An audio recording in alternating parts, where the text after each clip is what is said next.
Hello friends, study with mind के current affair session में आपका स्वागत है। ये current affair SSC, banking, railway, state PCS, CDS, CAPF, NDA और अदर कॉम्पिटिटिव एग्जाम आदि में सहायक होंगे। आज की डेट है 29 अगस्त 2020। तो चलिए आज का करंट अफेयर शुरू करते हैं। हाल ही में भारतीय वायुसेना द्वारा 2 फाल्कन हवाई नियंत्रण चेतावनी एवं नियंत्रण प्रणाली अवाक्स की खरीद के लिए कौन से देश के साथ $1 अरब के सौदे को मंजूरी देने की प्रक्रिया अंतिम चरण में है? Option A Israel, option B रूस, option C America, option D Canada. देखिए, केंद्र सरकार भारतीय वायुसेना के लिए इजराइल से 2 फाल्कन अवाक्स खरीदने की तैयारी कर रही है। करीब $1 करोड़ में फाल्कन नामक airborne early warning and control system की इस सरकारी खरीद को मंजूरी देने की प्रक्रिया निर्णायक स्तर पर पहुंच चुकी है। पूर्वी लद्दाख में अत्यधिक ऊंचाई वाले स्थानों पर चीन के साथ भारत में जारी सीमा विवाद के बीच 2 फाल्कन अवाक्स खरीदने के लिए इजराइल के संबंध अधिकारियों के साथ बातचीत की गई है। वायुसेना के पास पहले से ही 3 फाल्कन अवाक्स हैं और 2 और मिल जाने से देश की हवाई रक्षा और अधिक मजबूत होने की उम्मीद है।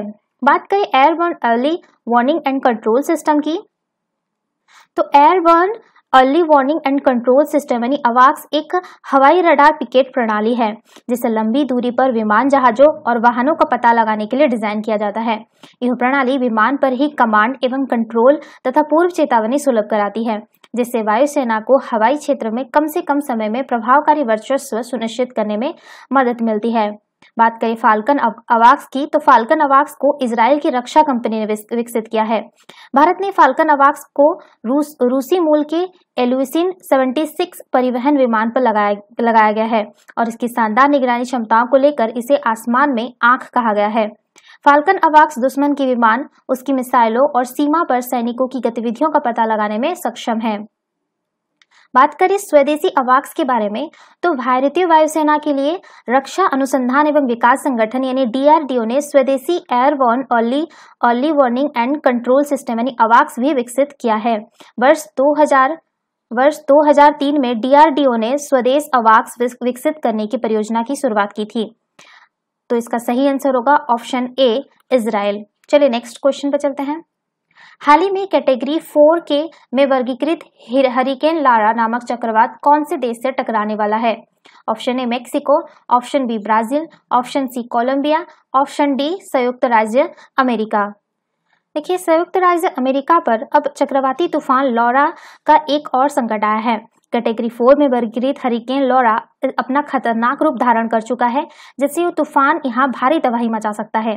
हरिकेन लॉरा के कारण अमेरिका के फ्लोरिडा और खाड़ी तट पर भारी नुकसान की संभावना है।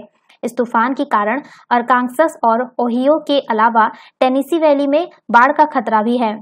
बात करें हरिकेन के बारे में, तो हरिकेन एक प्रकार का उष्णकटिबंधीय चक्रवात होता है। उष्णकटिबंधीय चक्रवातों में हरिकेन सबसे अधिक शक्तिशाली एवं विनाशकारी तूफान होते हैं।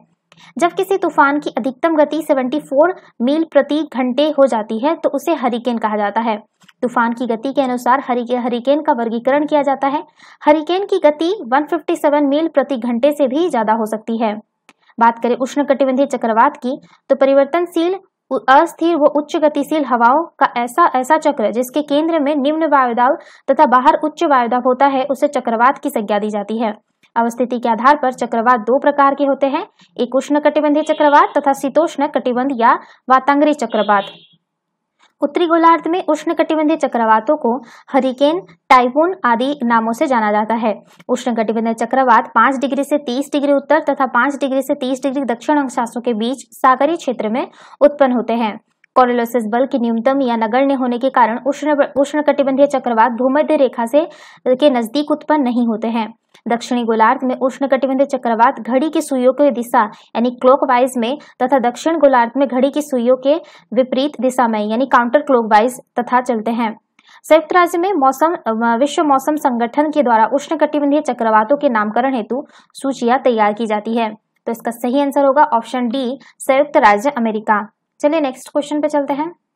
हाल ही में कौन से भारतीय प्रबंधन संस्थान ने बदलती परिस्थितियों में व्यवस्था को सुचारू रूप से चलाने और उनमें सफल होने के गुरु सिखाने के लिए 180 घंटे का पोस्ट ग्रेजुएट सर्टिफिकेट प्रोग्राम शुरू किया है?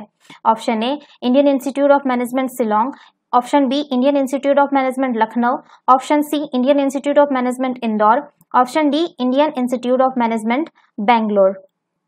कोरोना महामारी के बाद बदलती परिस्थितियों में व्यवसाय को सुचारू रूप से चलाने और उसमें सफल होने की गुरु सिखाने के लिए भारतीय प्रबंधन संस्थान यानी Indian Institute of Management Indore ने एक नया पाठ्यक्रम तैयार किया है। इसका नाम पोस्ट ग्रेजुएट सर्टिफिकेट प्रोग्राम इन प्रोडक्ट्स मैनेजमेंट रखा गया है। यह 180 घंटे का होगा और इसे 6 महीने में पूरा किया जाएगा। पाठ्यक्रम ऑनलाइन मोड पर संचालित किया जाएगा। प्रवेश लेने वाले प्रतिभागियों को IIM इंदौर के साथ अन्य संस्थानों के प्रोफेसर और उद्योग से जुड़े नामी लोग व्यवसाय करने के तरीके के बारे में पढ़ाएंगे। इस पाठ्यक्रम की फीस करीब 2.8 लाख रुपए होगी। इसका पहला सत्र 31 अक्टूबर से शुरू होगा। पाठ्यक्रम में प्रवेश लेने के लिए प्रतिभागी को 50% अंकों के साथ स्नातक या स्नातकोत्तर होना जरूरी है। इसके साथ ही किसी भी व्यावसायिक फर्म में कम से कम 2 वर्ष का कार्यानुभव होना अनिवार्य है। IIM ने पाठ्यक्रम के लिए सीटों की कोई संख्या तय नहीं की है। ऑनलाइन होने से संस्थान ज्यादा से ज्यादा प्रतिभागियों को इसका लाभ देना चाहता है। पाठ्यक्रम में basic consumer research, creativity and innovation, ideas generation and validation, concept generation and testing, target marketing selection, product engineering design, lead generation, product service strategy जैसे विषयों पर विस्तार से जानकारी दी जाएगी। इसके साथ ही केस स्टडी, प्रोडक्ट एनालिसिस और अन्य विषयों की भी पढ़ाई कराई जाएगी। तो इसका सही आंसर होगा option C Indian Institute of Management Indore. चलिए नेक्स्ट क्वेश्चन पे चलते हैं। हाल ही में किस अंतर्राष्ट्रीय संस्था द्वारा दुनिया भर के बच्चों की दूरस्थ शिक्षा की पहुंच के संदर्भ में आंकड़े जारी किए गए हैं? Option A WHO, option B UNDP, option C UNICEF, option D विश्व मानवाधिकार संगठन। देखिए, यूनिसेफ द्वारा जारी की गई रिमोट लर्निंग रीचेबिलिटी रिपोर्ट में दूरस्थ ऑनलाइन शिक्षा हासिल करने से जूझ रहे आर्थिक रूप से कमजोर परिवारों के बच्चों को लेकर चिंता व्यक्त की है। रिपोर्ट के प्रमुख निष्कर्ष के बारे में बात करें तो रिपोर्ट के अनुसार भारत में ऑनलाइन शिक्षा पाने के लिए सिर्फ 24% भारतीय परिवारों के पास इंटरनेट की सुविधा है। भारत में इंटरनेट तक पहुंच हासिल करने के मामले में एक बड़ा ग्रामीण, शहरी और लैंगिक विभाजन है। उच्च, मध्यम और निम्न आय वाले परिवारों के बीच शिक्षा का अंतर और बढ़ सकता है, क्योंकि आर्थिक रूप से वंचित परिवारों के बच्चे दूरस्थ शिक्षा प्राप्त नहीं कर सकते। भारत में पूर्व प्राथमिक से लेकर माध्यमिक स्तर तक के 28.6 करोड़ बच्चों की शिक्षा प्रभावित हुई है, जिनमें 49% लड़कियां शामिल हैं। ज्यादातर पिछड़े समुदाय में छात्रों, विशेषकर लड़कियों के पास स्मार्टफोन नहीं है। यहाँ स्मार्टफोन और डिजिटल पहुंच है, वहाँ इंटरनेट कनेक्टिविटी की समस्या है। रिपोर्ट में गुणवत्तापूर्ण शिक्षा सामग्री और उनकी मातृभाषा में अनुपलब्धता को भी दर्शाया गया है। हालांकि रिपोर्ट में केंद्र और राज्य सरकारों द्वारा छात्रों के लिए घर पर पढ़ाई को सुविधाजनक बनाने के लिए डिजिटल और गैर डिजिटल प्लेटफॉर्मों के माध्यम से की गई पहल का जिक्र किया गया है। साथ ही यूनिसेफ ने बच्चों व छात्रों की सीखने की सामग्री के उपयोग और उन तक पहुंच पाने की व्यवस्था में सुधार के लिए कई कदम उठाने और रणनीति बनाने का आह्वान भी किया है। बात करें यूनिसेफ के बारे में तो संयुक्त राष्ट्र बाल कोष की स्थापना संयुक्त राष्ट्र महासभा ने द्वितीय विश्व युद्ध के नष्ट हुए राष्ट्रों के बच्चों को खाना और स्वास्थ्य सेवाओं के उपलब्ध कराने के उद्देश्य से 1946 में की थी। इसका मुख्यालय न्यूयॉर्क में है। यूनिसेफ में प्रोत्साहन स्वरूप 1989 में महासभा द्वारा बाल अधिकारों पर संधि को स्वीकार किया गया। यह संधि 1990 में लागू हुई। यूनिसेफ को 1965 में शांति का नोबेल पुरस्कार भी दिया जा चुका है। तो इसका सही आंसर होगा ऑप्शन सी यूनिसेफ। चलिए नेक्स्ट क्वेश्चन पे चलते हैं। हाल ही में बनकर तैयार हुई अटल सुरंग किन 2 क्षेत्रों को जोड़ेगी? ऑप्शन ए बारामूला और टोंडा, ऑप्शन बी लेह और मनाली, ऑप्शन सी कुपवाड़ा और रामनगर, ऑप्शन डी सूरनकोट और जम्मू। देखिए, रोहतांग में अटल सुरंग बनकर लगभग तैयार है। माना जा रहा है कि प्रधानमंत्री नरेंद्र मोदी सितंबर में इसका उद्घाटन करेंगे, जिसके लिए इसे अंतिम रूप दिया जा रहा है। पूर्व में इसका नाम रोहतांग सुरंग था, जिसके बाद में बदलकर देश के पूर्व प्रधानमंत्री अटल बिहारी वाजपेयी के नाम पर रखा गया है। 9 किलोमीटर लंबी यह सुरंग 10,000 फीट करीब 3,000 मीटर की ऊंचाई पर स्थित है। इतनी ऊंचाई पर बनी हुई दुनिया की सबसे लंबी सुरंग है। इससे लेह और मनाली के बीच की दूरी की 46 किलोमीटर कम हो जाएगी। इसे सामरिक लिहाज से भी काफी महत्वपूर्ण माना जा रहा है। इसी साल मई में सुरंग का काम पूरा होना था, लेकिन कोविड-19 महामारी के कारण इसमें देरी हुई। चीन के साथ जारी गतिरोध के दौरान यह महत्वपूर्ण हो जाता है। यह अब लद्दाख में तैनात सैनिकों से बेहतर संपर्क बना रहेगा। उन्हें हथियार और रसद कम समय में पहुंचाई जा सकेगी। आपात स्थितियों के लिए इस सुरंग के नीचे एक अन्य सुरंग का भी निर्माण किया जा रहा है। यह किसी भी अप्रिय स्थिति से निपटने के लिए बनाई जा रही है और विशेष परिस्थितियों में आपातकालीन निकास का काम करेगी। तो इसका सही आंसर होगा ऑप्शन बी, लेह और मनाली। चलिए नेक्स्ट क्वेश्चन पे चलते हैं। हाल ही में भारतीय सेना द्वारा उत्तरी कमान उपकरण प्रदर्शनी 2020 का आयोजन कहाँ किया गया है? Option A Kishtwar, option B Mahanpur, option C Udhampur, option D Kashmir. देखिए, केंद्र शासित प्रदेश जम्मू कश्मीर और लद्दाख में पाकिस्तान और चीन की चुनौतियों का सामना करने के लिए भारतीय सेना के बेड़े में लगातार आधुनिक हथियार और यंत्र शामिल किए जा रहे हैं। दुश्मन पर सटीक वार करने वाले देश में ही निर्मित हथियारों के साथ निगरानी करने के लिए बेहतर थर्मल इमेजर, आधुनिक ड्रोन और कई आधुनिक उपकरण सेना के उधमपुर स्थित उत्तरी कमान मुख्यालय में प्रदर्शित किए गए। इस प्रदर्शनी का केंद्र दुश्मन के ड्रोन को मार गिराने वाली काउंटर ड्रोन तकनीक रही। उत्तरी कमान उपकरण प्रदर्शनी 2020 के माध्यम से मेक इन इंडिया मुहिम को भी बढ़ावा दिया गया। इस दौरान उत्तरी कमान में सेना की मारक क्षमता को बढ़ाने के लिए देश में निर्मित साजो सामान के प्रदर्शन करने के साथ डिफेंस उद्योग के प्रतिनिधियों ने प्रदेश में सेना की जरूरतों के बारे में भी जानकारी ली। उत्तरी कमान उपकरण प्रदर्शनी 2020 का उद्घाटन कमान के chief of staff lieutenant general C Vanshi Ponnappa ने किया। कमान मुख्यालय में प्रदर्शित की गई तकनीकों में वैकल्पिक ऊर्जा स्रोतों के साथ ट्रेनिंग यंत्र, चुनौतीपूर्ण हालात से निपटने के यंत्र, बम, बारूदी सुरंग डिस्पोजल यंत्र आदि शामिल थे। प्रदर्शनी कमान मुख्यालय में हर साल ऐसी प्रदर्शनी का आयोजन होता है। इसके माध्यम से हथियार उपकरण बनाने वालों व उन्हें इस्तेमाल करने वाले रूबरू होते हैं। इस दौरान सेना की जरूरतों के बारे में जानकारी लेकर आधुनिक और बेहतर यंत्र बनाने की दिशा में प्रयास किए जाते हैं। ऐसे प्रयासों से सेना की जरूरतें पूरी हो रही है तो देश में मेक इन इंडिया मुहिम को भी बढ़ावा मिल रहा है। तो इसका सही आंसर होगा ऑप्शन सी उधमपुर। चलिए नेक्स्ट क्वेश्चन पे चलते हैं।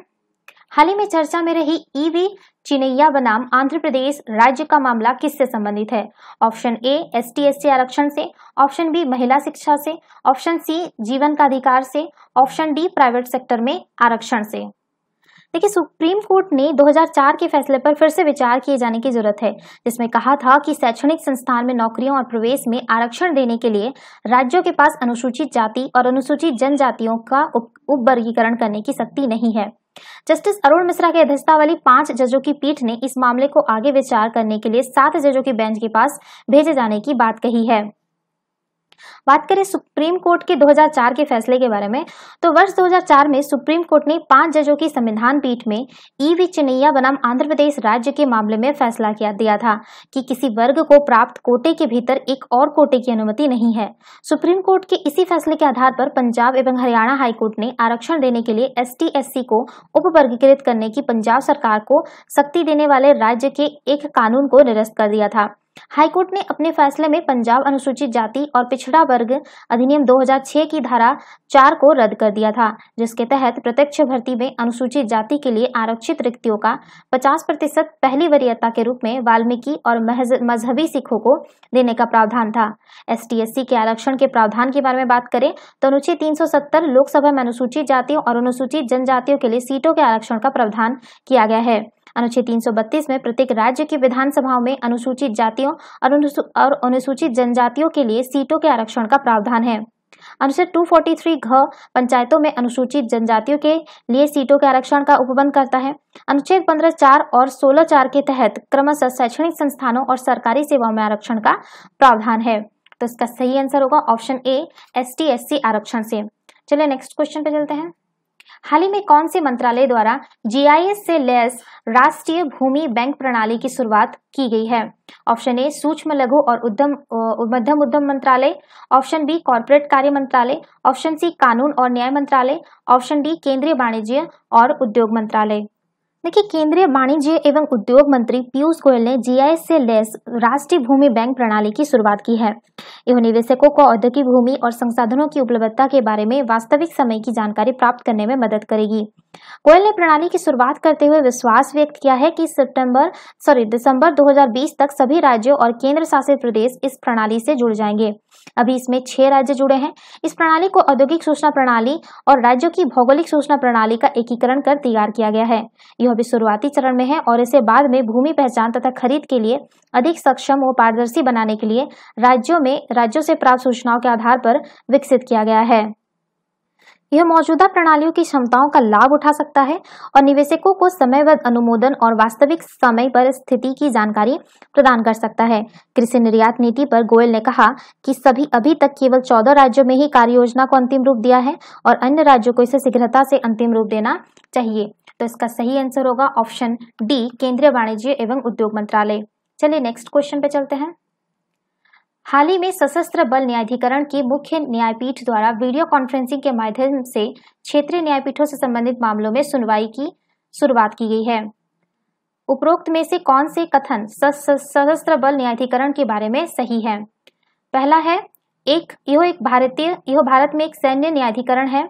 इसकी स्थापना 2008 में की गई थी। इसकी स्थापना सशस्त्र बल न्यायाधिकरण अधिनियम 2007 के तहत की गई थी। देखिए, हाल ही में सशस्त्र बल न्यायाधिकरण की मुख्य न्यायपीठ द्वारा वीडियो कॉन्फ्रेंसिंग के माध्यम से क्षेत्रीय न्यायपीठों से संबंधित मामलों में सुनवाई की शुरुआत की गई है। बात करें सशस्त्र बल न्यायाधिकरण के बारे में तो यह भारत में एक सैन्य न्यायाधिकरण है। तो इसका पहला ऑप्शन तो सही है।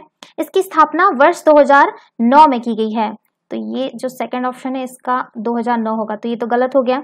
और इसकी स्थापना सशस्त्र बल न्यायाधिकरण अधिनियम 2007 के तहत की गई थी। तो इसका तीसरा ऑप्शन भी सही है।